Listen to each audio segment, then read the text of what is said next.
নওগাঁর মহাদেবপুরে ট্রাক চাপায় ৫ জন নিহত হয়েছেন। এ ব্যাপারে সর্বশেষ তথ্য জানাতে সরাসরি যোগ দিচ্ছেন সহকর্মী তৌহিদ। তৌহিদ, যে ৫ জন নিহত হয়েছেন তাদের পরিচয় জানা গেছে কি?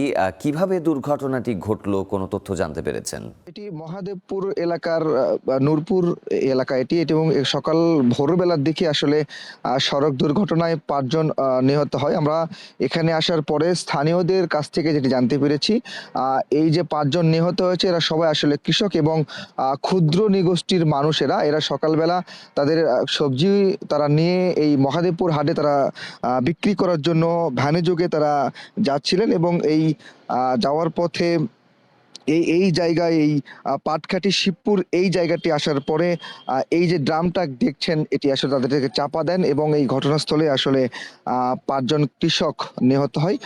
এর পরপরই আসলে স্থানীয়রা মহাদেবপুর উপজেলা ফায়ার সার্ভিসকে খবর দিলে ফায়ার সার্ভিসের একটি টিম আসলে এখানে ঘটনাস্থলে দ্রুত তারা আসেন ভোরবেলা এবং তাদেরকে উদ্ধার করে এবং পার্শ্ববর্তী যে মহাদেবপুর উপজেলা স্বাস্থ্য কমপ্লেক্স সেখানে নিয়ে যায়। ভরসা পেতে নিজেকে হতে হয় পাতের মতো দৃঢ়, ঠিক যেমনটা জেরুসালেম।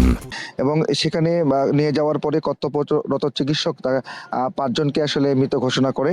আমরা যতদূর জানতে পেরেছি এই যে একটি ভ্যানে তারা ছিলেন মোট ৬ জন এবং ৬ জনের মধ্যে ৫ জনই আসলে নিহত হয়েছেন এবং আমরা জানতে পেরেছি যে ভ্যান চালাচ্ছিলেন সেটিকে একজন শিশু বলা চলে, ১০ থেকে ১২ বছর বয়সী একজন শিশু আসলে সেই ভ্যানটি চালিয়ে নিয়ে যাচ্ছিলেন এই ৫ জন যাত্রীকে।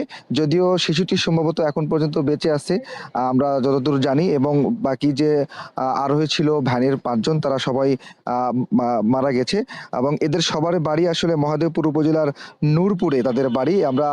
আমরা এই মুহূর্তে ঘটনাস্থলে আছি এবং আপনারা নিশ্চয়ই দেখতে পাচ্ছেন এই যে ড্রাম ট্রাকটি আসলে যাদের যে ভ্যানটিকে চাপা দিয়েছে সেটি আসলে রাস্তার এক পাশে নেমে গেছে এবং এই চালক আসলে মারা গেছে কিনা বা এই চালককে আইন শৃঙ্খলা রক্ষাকারী বাহিনী ধরতে পেরেছে কিনা এই বিষয়ে আমরা এখন পর্যন্ত নিশ্চিত হতে পারিনি। এখানে উৎসুক জনতা ভিড় করছেন এটি দেখার জন্য এবং আমরা স্বাস্থ্য কমপ্লেক্সে কথা বলেছি, মহাদেবপুর উপজেলা স্বাস্থ্য কমপ্লেক্সে, এবং সেখানকার ডাক্তার আমাদের জানিয়েছেন ইতিমধ্যে আসলে তাদের মৃত ঘোষণা করা হয়েছে এবং তাদের মরদেহ পরিবারের কাছে হস্তান্তর করা হয়েছে।